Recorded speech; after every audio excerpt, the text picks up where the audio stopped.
You've seen the headlines, right? Every year, a list comes out ranking the world's happiest countries. But have you ever stopped to wonder what that number really means? What are we actually measuring here? Well, that's exactly what we're going to break down today. I mean, it's a huge question. And it's one that researchers, economists, and even governments are completely obsessed with. They're trying to figure out what actually improves our quality of life, beyond just looking at how much money a country makes. So this is the map that comes out every year from the World Happiness Report. It's basically a global snapshot of life satisfaction.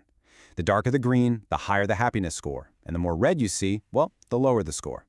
But here's the thing. This map just tells us what the scores are, not why. Okay, so let's start with the part everyone loves to talk about, the global leaderboard.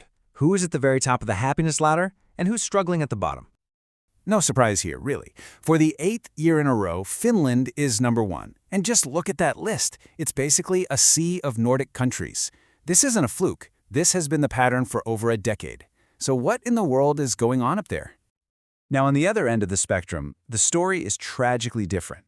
Afghanistan is at the very bottom, with a score of just 1.72. The data is painfully clear. Countries dealing with conflict, major economic problems, and political chaos consistently report the lowest levels of well-being.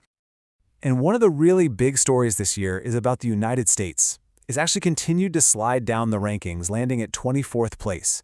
And that means it has dropped out of the top 20 for the very first time.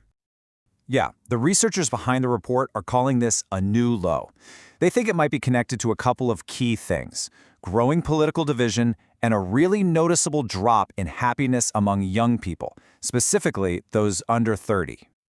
So, all of this brings us back to those countries at the top. What is the secret sauce for places like Finland and Denmark? Because it's got to be more than just cozy winters and pretty scenery, right? This quote from someone who actually lives in Finland, I think it just nails it. It's not about being, ecstatically joyful 24/7. It's about the deep sense of relief that comes from not having to constantly worry about the basics. And this is what that worry-free environment actually looks like. The data points to this incredible combination of things: strong social safety nets, everyone having access to good healthcare and education, and this culture of super high trust. People trust their neighbors, they trust their government. All of it builds this powerful foundation of security. But here's a twist. This whole idea of trying to measure a country's well-being, it didn't start in Finland or at the United Nations. Its roots are actually in a small, remote kingdom in the Himalayas. So, get this. Way back in 1972, the 4th king of Bhutan made this really revolutionary statement. He said that gross national happiness is more important than gross domestic product. This idea, GNH, basically says that true progress for a country has to be about more than just money. It has to include our spiritual and emotional well-being too. The whole philosophy is built on these 4 big ideas. So it's not just about feeling good. It's about creating a society that's fair, that takes care of the environment, that values its culture, and that is run well. And this timeline is just fascinating. You can draw a straight line from that one bold idea in this tiny kingdom in 1972 all the way to the UN officially adopting the concept, which then led directly to the very World Happiness Report we're talking about today. Okay, so this brings us to a really, really important point. This entire global ranking system, this massive report, it all pretty much boils down to a single question. And it turns out, how you ask that question is incredibly tricky. So the main way they get these scores is using something called the Cantrell ladder. Surveyors in more than 140 countries ask people to imagine a ladder. The bottom, step 0, is the worst possible life for them, and the top, step 10, is the best possible life. And then they just ask, which step of the ladder would you say you personally are on right now? But just think about that for a second. If I ask you about your best possible life, what pops into your head? Well, some researchers at Lund University in Sweden asked that very question, and what they found really challenges the whole foundation of these rankings. What they discovered is kind of a bombshell. That phrase, best possible life, it overwhelmingly makes people think about money, wealth, and power.